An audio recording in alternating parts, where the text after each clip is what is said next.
ఇక ఆడికేలు వస్తాయి ఇన్వెస్ట్మెంట్స్. అందుకే ఈరోజు రాష్ట్రంలో పెట్టుబడులు తగ్గిపోయినాయి. గత సంవత్సరంలో ఇండస్ట్రీస్ సంఖ్య తగ్గిపోయినటువంటి పరిస్థితి ఉంది ఈరోజు ఈ రాష్ట్రంలో. అంటే ఇంత దుర్మార్గంగా ఈరోజు మారిపోతూ ఉంది.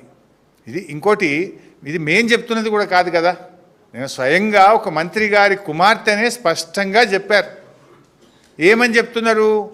ముఖ్యమంత్రి గారి సన్నిహితులే తుపాకీ బట్టి బెదిరించారు, ముఖ్యమంత్రి గారు జపాన్ నుంచి ఫైలు ఆపించారు, ఒక మంత్రి గారు టెండర్లు వేయొద్దని మాకు హుకుం జారీ చేశారు, టెండర్ దక్కలేదని డిపార్ట్మెంట్నే మార్చివేసినారు. అంటే మొత్తంగా కూడా ఒక అరాచకం నెలకొన్నది రాష్ట్రంలో. ఇలా ఇంత జరుగుతూ ఉంటే బీజేపీ కేంద్ర ప్రభుత్వం ఎందుకు మౌనంగా ఉందో మాకైతే అర్థమవుతలేదు. ఇప్పుడు ముఖ్యమంత్రి ఆయనే, హోంమంత్రిగా ఆయనే ఉన్నారు. మరి ఇక్కడ విచారణ జరిగే అవకాశం లేదు.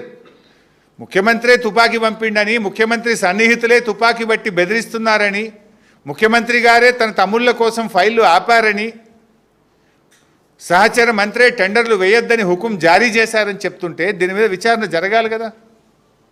నేను కేంద్ర మంత్రి కిషన్ రెడ్డి గారిని, సంజయ్ గారిని డిమాండ్ చేస్తూ ఉన్నా, మీది జాయింట్ వెంచర్ గవర్నమెంట్ కాకపోతే, మీ మధ్య బడే బై చోటే బై సంబంధం అనుబంధం లేకపోతే దీని మీద కేంద్ర ప్రభుత్వ సంస్థల చేత ఎంక్వైరీ చేయండి, లేదా ఒక ఇండిపెండెంట్ జ్యుడిషియల్ కమిషన్ పెట్టి నిజాలు బయటకు తీయాలని చెప్పి ఇవాళ కేంద్ర ప్రభుత్వాన్ని మేము డిమాండ్ చేస్తున్నాం.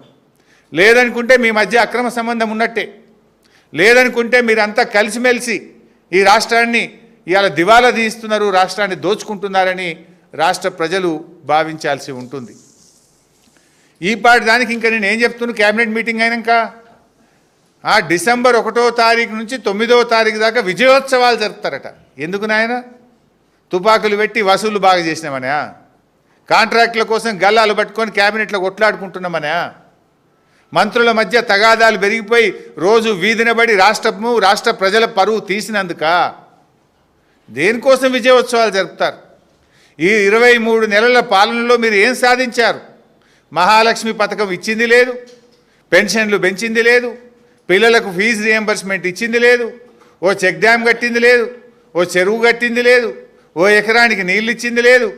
కేసీఆర్ గారు ప్రారంభించిన టిమ్స్ ఆసుపత్రులను పూర్తి చేసి వైద్యం అందించింది లేదు. కనీసం ఉన్న పథకాలు కూడా కొట్టింది కదా. ఏమని విజయోత్సవాలు జరుపుతారు? కేసీఆర్ గారు ఫీజు రియంబర్స్మెంట్ 20,000 కోట్లు ఇస్తే మేము 2 రూపాయలు కూడా ఇవ్వలేదు, పిల్లల చదువులు ఆగం చేసినామని జరుపుతారా? కేసీఆర్ కిట్ బంద్ చేసినామని జరుపుతారా? బతుకమ్మ చీరలు బంద్ చేసినామని జరుపుతారా?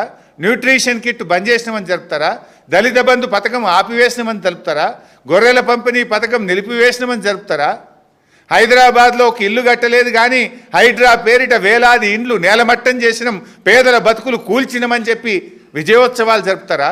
దేనికోసం విజయోత్సవాలు జరుపుతారు? కట్టిన ఇల్లు పెట్టిన పొయ్యిలాగా ఈ రాష్ట్రాన్ని మీకు ఇచ్చాం. అద్భుతమైన రాష్ట్రం, పెట్టుబడులకు స్వర్గధామంగా ఇలా అద్భుతమైన రాష్ట్రాన్ని మీ చేతుల్లో పెడితే ఇలా ఆగం చేసింది కదా రాష్ట్రాన్ని. మీరు విద్యార్థులను, రైతులను, మహిళలను, నిరుద్యోగులను, అవ్వాతాతల్ని అందరినీ మోసం చేసిండ్రు. అసలు మీరు మోసం చేయని వర్గం ఏదైనా ఉందా? 6 గ్యారంటీలకు దిక్కు లేదు, 420 హామీలకు ఊసే లేదు. ఇంకా విజయోత్సవాలు జరుపుతాము, మేమేందో సాధించినాము. ఏం సాధించిండ్రు? దేనికోసం? ఇలా 2 పంటలకు కేసీఆర్ ఉండగా బరాబర్ కరోనాలో కూడా రైతు భరోసా వచ్చింది. రేవంత్ రెడ్డి ప్రభుత్వం వచ్చినాక 2 పంటలకు రైతు భరోసా ఎగ్గొట్టిండ్రు.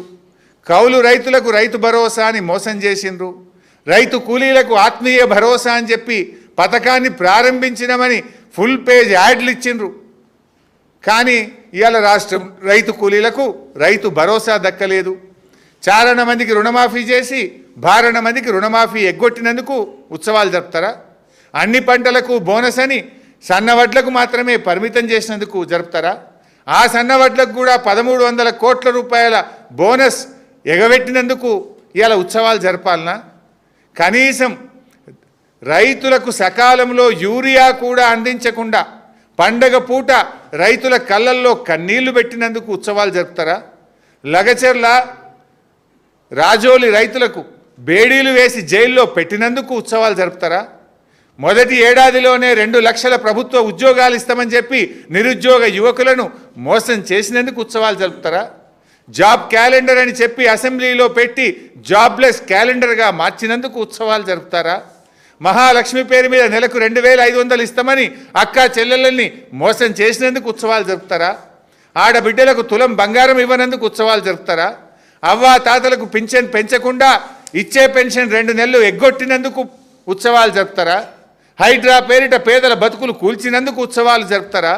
మూసీ సుందరీకరణ పేరుతో కమిషన్లు దండుకున్నందుకు ఉత్సవాలు జరుపుతారా? ఎందుకు ఉత్సవాలు జరుపుతావు రేవంత్ రెడ్డి గారు చెప్పును? ఇంకెంతకాలం మోసం చేస్తావు?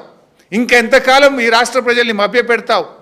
23 నెలల నీ పాలనలో రాష్ట్ర ప్రజల్ని అరిగోసబెట్టినవు, రైతుల్ని కోసబెట్టినవు, పేదల్ని కోసబెట్టినవు, రాష్ట్రంలో వ్యాపారాలు దెబ్బతిన్నాయి, పిల్లల చదువులు ఆగం చేసినావు, గురుకుల పాఠశాల పిల్లలు అనారోగ్యంతో ఆసుపత్రుల పాలైపోయినరు, రోజుకొకరు పిట్టల్లాగా రాలిపోతూ ఉన్నారు.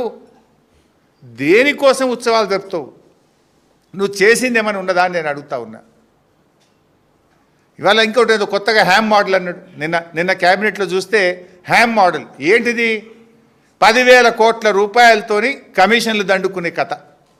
ఈ హ్యామ్ మోడల్ ఏంది?